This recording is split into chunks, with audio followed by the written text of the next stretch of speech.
Today's book is called Author Goes to Camp, and Marc Brown is the author of this book.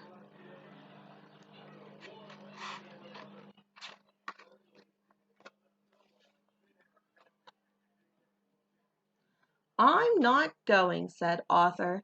Arthur, you'll love camp. Think of all the new friends you'll make, said his mom. I have fond memories of my own camp days, said Arthur's father. Camp will teach you about the great outdoors. I'm not going.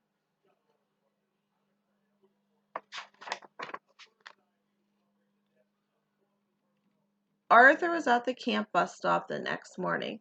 Buster was standing with a new kid. He's got 100 comic books in his foot locker, squealed Buster, pointing to the brain. Francine was there, too. You guys better watch out. Tent 3 is full of bats and snakes, she yelled out the window. It's going to be just like school. The girls against the boys, thought Arthur.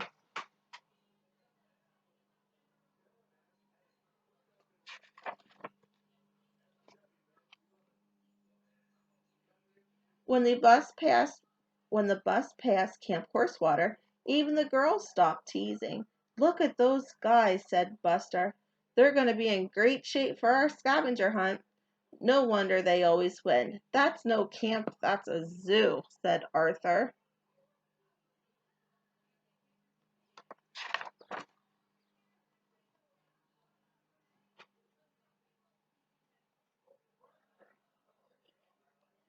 Things were different at Camp Meadowcroak. Well, for the girls at least. I'll do my best to make this a wonderful summer for you, said the girls' counselor, Becky. Even Muffy looked eager when she pulled up in her limousine. Where do I plug in my air conditioner? The boys' counselor was a different story. Attention men, line up, barked Rocky. Stand up straight. I've never seen such a soft, flabby bunch. No dessert for you men this summer. He's being rather harsh, isn't he? Muffy had brought her own dessert. After a dinner that tasted like macaroni and fleas and worm burgers, she opened up her trunk. The girls dug in. At bedtime, Muffy discovered that the tent had no electricity. How will I brush my teeth?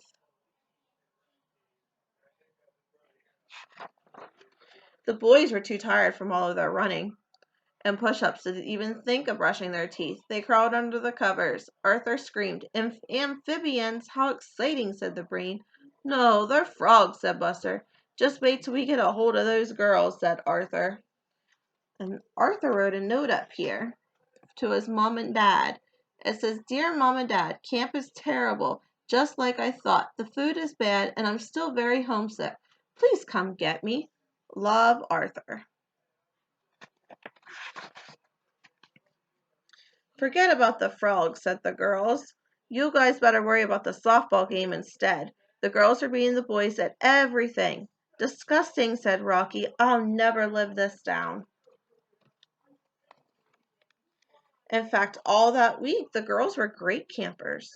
They built campfires and pitched tents, tied knots, identified plants, and all the boys could find was poison ivy. Rocky hid in his cabin, and Arthur wrote postcards to home. Here's another postcard down here in the corner. It says, Dear Mom and Dad, I miss you and I cried when I read your letter. When are you coming to get me?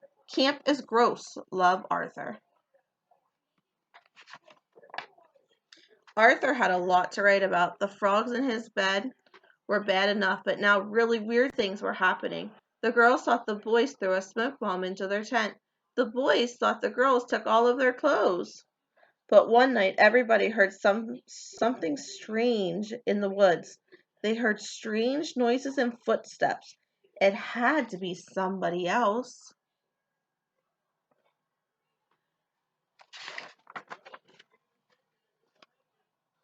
Everyone was too scared to tell ghost stories. We have to do something, said the brain. Let's stand watch tonight and find out what is going on. There's our campfire.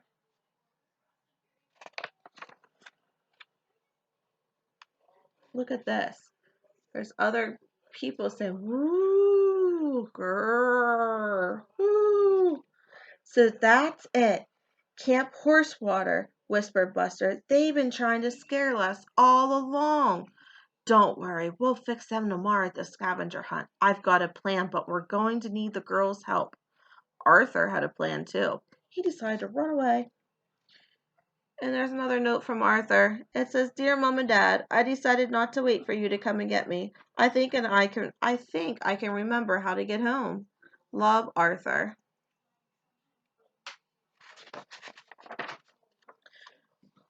The next morning, Becky read the list of things to find. "And be back at sunset," she said. The brain nudged Francine. Time for phase 1 of the plan. "Watch out for bears. The woods are full of them," she yelled to the Horsewater kids. They just laughed. Nobody noticed Arthur sneaking away. So they have a scavenger hunt where they're going to look for things that is on a list. So Miss Becky here, the counselor, she said, "Welcome to the annual Meadow Croak Horsewater Scavenger Hunt." And on their list, they have a list here, they have to find a frog, an oak leaf, a balloon, sunglasses, a sneaker, banana, alarm clock, and flashlight. But right now, Arthur snuck away. I think he's up to something. You see him up here sneaking away? Everybody was in the woods looking for the things. Strange noises started coming from the bushes. Suddenly, a huge furry animal burst from the underbrush. "A bear!" hollered Muffy and Buster and Francine, trying not to giggle. You see the bear? It's a bear. I think it's off Arthur, though. When the Meadow Croak team started hunting again, the bear helped too. "How can you wear this coat, Muffy?" The brain's voice floated out from the fur. "It's so hot." "It's never too hot for mink," Muffy grinned. "Our plan really worked, but we still haven't found a flashlight. And has anyone seen Arthur?" "It doesn't matter if the Horsewater team comes down from the trees. We can't win if we don't have everything," groaned Francine.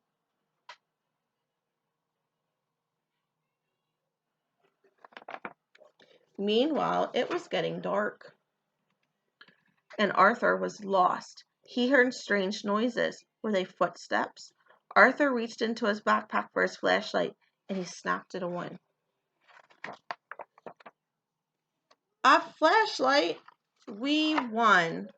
3 cheers for Arthur.